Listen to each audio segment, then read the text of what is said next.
Hey guys, welcome back to my channel. Today I'm in between travel jobs, so I'm going to show you the different vehicle maintenance you'll be doing if you're traveling for work versus if you're at home just doing daily driving. A couple things you might forget about the additional wear you put on your vehicle while traveling are the additional weight you put behind the vehicle if you're pulling the camper behind you. So you got to change your oil more often, puts a lot more strain on everything and a lot more wear on the fluids, gets them hotter, wears them quicker. And if you're not pulling a trailer and say you just stay in hotels or whatever, still being on the road and traveling that many miles in that short amount of time gets all your fluids really hot, hotter than they normally be if you would just drive 5 minutes down the road and then your car sits all day. So your intervals are going to be a lot different driving around the city versus driving across the country to go from job to job. So the first thing we're going to check out are the tires. So you want to make sure your tire pressure is good before you get on the road if you're going to be driving 1,000 miles, 2,000 miles across the country. Make sure your tire pressure sensors are also reading correctly, because as you drive down the road, tires get hot, tire pressure increases. So you have to take that into account. You also want to make sure your tread depth is still good.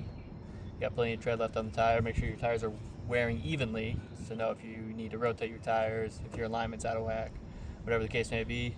And then also if you're starting to tow campers behind you or trailers or whatever, make sure the load rating on your tires is good for however much weight you're pulling, so you're not overloading the tires and then the sidewall blows out.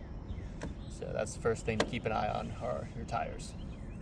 So because you never know when an issue is going to arise while you're traveling, it's good to make sure your spare is working, not dry rotted or way past the manufacturer date to where the rubber starts to break down.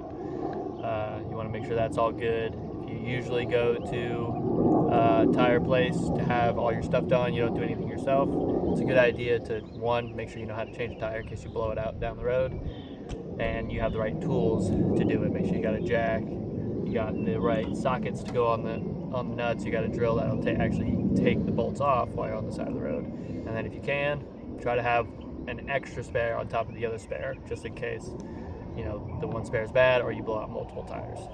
So knowing how to do something is good, but usually actually doing it before the need arises makes you a lot more confident, and it's gonna be a lot better when you're in the situation of being on the side of the highway, cars zooming past you. Oh, I've already changed these tires a couple times. It's gonna be a 5-minute process, I'll be back on the road. All right, so when I'm at home or on a job, for the fluids, I usually change my oil around 10,000 miles, transmission fluid maybe around 60, 70,000 miles.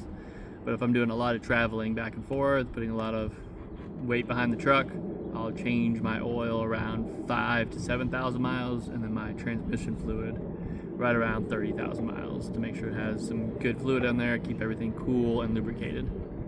So the reason you need to do this is when you're traveling down the highway and you got load on the back of the truck, it makes all the fluids get a lot hotter. They got to work more, so they break down 2 to 3 times faster than they normally would if you were just driving back and forth to work, and work's only 2 miles down the road.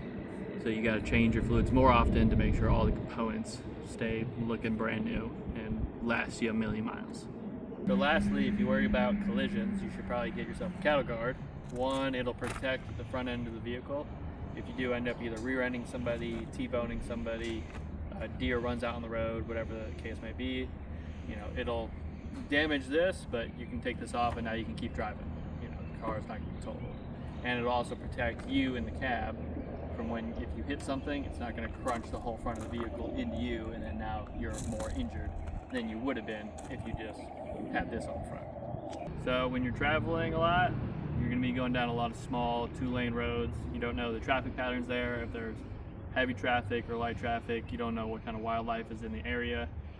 So the cattle guard will definitely keep you protected.